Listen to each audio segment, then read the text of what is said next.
Now the next example is, consider triangle ACB right angled at C, in which AB is equal to 29 units and BC is equal to 21 units, and angle ABC is theta. Find the value of cos square theta plus sin square theta, और second part is cos square theta minus sin square theta. ठीक है. सो बेटा एक triangle given हमें,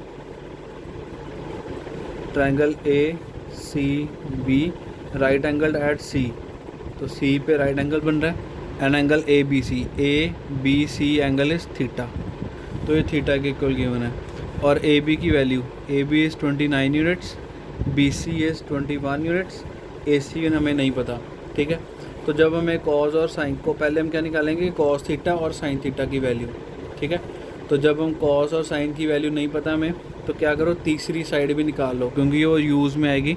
सबसे पहले हम AC की वैल्यू फाइंड करते हैं. तो यूज़ पाइथागोरस थ्योरम.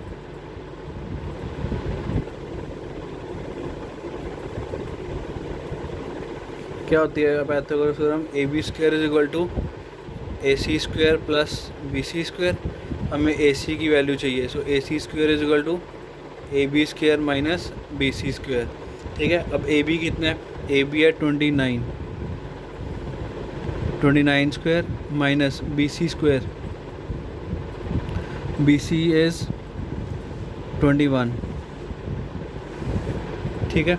तो बेटा अगर आपको 29 का स्क्वायर और 21 का स्क्वायर सपोज़ आपको नहीं फाइंड करना है, ठीक है, तो मैं आपको एक इजी वे बताता हूँ करने का. यहाँ पे A square minus B square का फॉर्मूला लगा लो. ठीक है. तो A square minus B square किसके इक्वल होता है? A minus B into A plus B, है ना. तो ये फॉर्मूला अप्लाई कर सकते हो. तो ये किसके इक्वल आ जाएगा? 29 माइनस 21 इंटू 29 प्लस 21. ठीक है. सो 29 minus 21 is 8 multiply by 29 plus 21 is 50. तो ये वैल्यू आ गई AC स्क्वायर की वैल्यू. ठीक है. तो AC की वैल्यू क्या होगी? Under root of 8 into 50. ठीक है.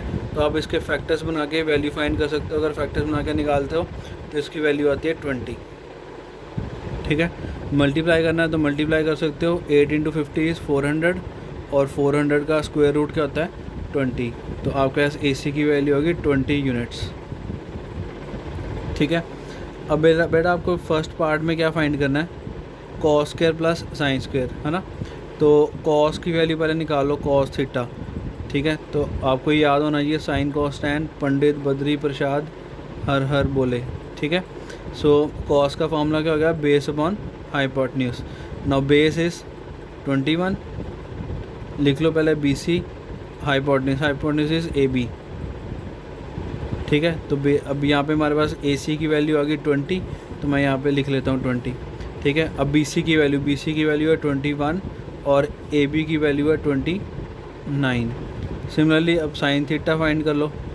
साइन क्या होता है? Perpendicular upon hypotenuse. परपेंडिकुलर कितना है? AC. हाइपोटेन्यूज कितना है? AB है. ठीक है. सो AC is 20 units and AB is 29 units. ठीक है. सो बेटा अब यहाँ पे आपको जो वैल्यू फाइंड करनी है उसमें वैल्यू पुट कर दो. ठीक है. फर्स्ट पार्ट में cos square plus sine square, cos square theta plus sine square theta. Cos की वैल्यू कितनी है? 21/29 होल स्क्वायर प्लस ये आ जाएगा 20/29 होल स्क्वायर. ठीक है.